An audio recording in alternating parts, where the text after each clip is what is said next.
Bonjour Monsieur Asseraf. Bonjour. Nous avons le plaisir de vous recevoir pendant cette semaine justement. Donc j'aimerais juste vous présenter en tant que président de la Commission nationale de certification professionnelle. Et on profite de ce moment d'échange justement pour transmettre à ceux qui ne sont pas là quelques notions de ce que nous avons fait ensemble. Alors j'aurai une série de questions à vous poser. Je vous en prie. La première question consiste à dire, donc, selon vous, qu'est-ce que la certification professionnelle? La certification professionnelle, on l'a définie d'une certaine manière dans la loi du 17 janvier 2002, quand on a dit que devaient être enregistrés dans un répertoire national des certifications professionnelles 3 catégories d'objets de certification. On a dit qu'il y avait des diplômes, des titres à finalité professionnelle et des certificats de qualification qui sont produits par les branches. Donc on voit qu'on a 3 objets de certification, diplôme, titre à finalité professionnelle, certificat de qualification porté par les branches, et ça rentre dans le chapeau générique qui est la certification professionnelle. Donc c'est à la fois un résultat, mais aussi, on le voit dans les travaux de la Commission nationale depuis des années, y compris dans, je dirais, l'approche participative des personnes aujourd'hui, on voit que c'est aussi un processus qui doit respecter un minimum de cohérence et de critères. Merci. À qui s'adresse cette certification professionnelle?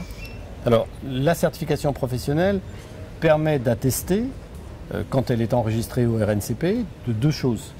Elle permet d'attester d'abord que les personnes qui sont titulaires d'une certification professionnelle maîtrisent bien les compétences qui sont celles d'un métier et les compétences centrales qu'il faut avoir pour exercer dans de bonnes conditions un métier.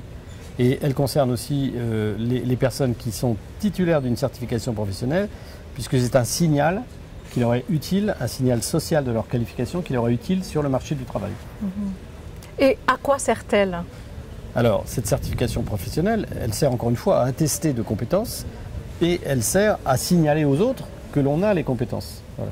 Donc derrière, pour les appareils qui sont les appareils de formation ou les opérateurs de formation, la certification professionnelle, c'est une démarche particulière qui vise à mobiliser un certain nombre d'éléments, dont des savoirs, mais pas seulement des savoirs, parce que la finalité de l'apprentissage, c'est bien la maîtrise de compétences professionnelles et donc la possibilité ensuite de se présenter dans une entreprise et de faire la preuve qu'on est employable immédiatement. Pourquoi, à votre avis, faudrait s'intéresser à l'ingénierie de la certification? Alors, l'ingénierie de la certification, elle a une particularité, c'est qu'elle suit un processus, elle suit des exigences qui ne sont pas celles de la logique académique. La logique académique a comme centre de gravité la connaissance, l'acquisition des savoirs et pour les enseignants, la transmission des savoirs. Dans le cadre de la certification professionnelle, nous ne sommes pas sur la connaissance, nous sommes sur le résultat d'un parcours dans le cadre duquel la connaissance a été mobilisée. Mais à l'issue de ce parcours, ce qui est important, c'est l'ensemble des compétences qui sont acquises par la personne et donc le fait qu'on puisse vérifier, évaluer et vérifier et attester que les compétences sont bien maîtrisées. Alors que dans une logique académique, nous sommes plutôt dans une logique, encore une fois, de savoir. On transmet le savoir, l'apprenant reçoit le savoir et ensuite on vérifie qu'il a bien acquis ce savoir. La différence centrale, c'est que la compétence va au-delà du savoir. Elle mobilise le savoir, mais ça n'est pas la seule dimension. Et elle permet de porter tout de suite un geste professionnel, alors que le savoir reste en deçà, très en deçà du geste professionnel. Comment transférer les compétences nécessaires, justement, pour construire des certifications professionnelles? Alors ça fait partie de 2 éléments. Le premier, c'est qu'il faut d'abord construire ce que l'on identifie comme étant les compétences qui sont portées par un métier. C'est ce qu'on appellera un référentiel, par exemple, donc un référentiel d'activité. Et on verra que dans ce référentiel d'activité, on a des compétences qui sont organisées dans un référentiel de compétences. C'est censé faire le tour du métier, voilà, et de tout ce dont on a besoin pour exercer dans de bonnes conditions le métier. Donc c'est bien une démarche qui vise une dimension professionnelle et qui vise à, encore une fois, attester de la construction d'un parcours qui mène à la maîtrise professionnelle pour exercer une activité professionnelle. Quelle est la différence entre une approche par compétences orientée système académique et une approche compétences orientée métier professionnel. Alors, si on a une approche compétences orientée académique, on est plutôt dans une approche, traditionnellement on parle d'APC, approche par compétences, qui vise plutôt la maîtrise d'un certain nombre de connaissances sous forme de mobilisation de ces connaissances dans un cadre qui reste celui des savoirs. Donc il s'agit de finalité des apprentissages, mais en termes de maîtrise de ces apprentissages. On est dans une approche par compétences. On reste au sein du système éducatif dans ce cadre.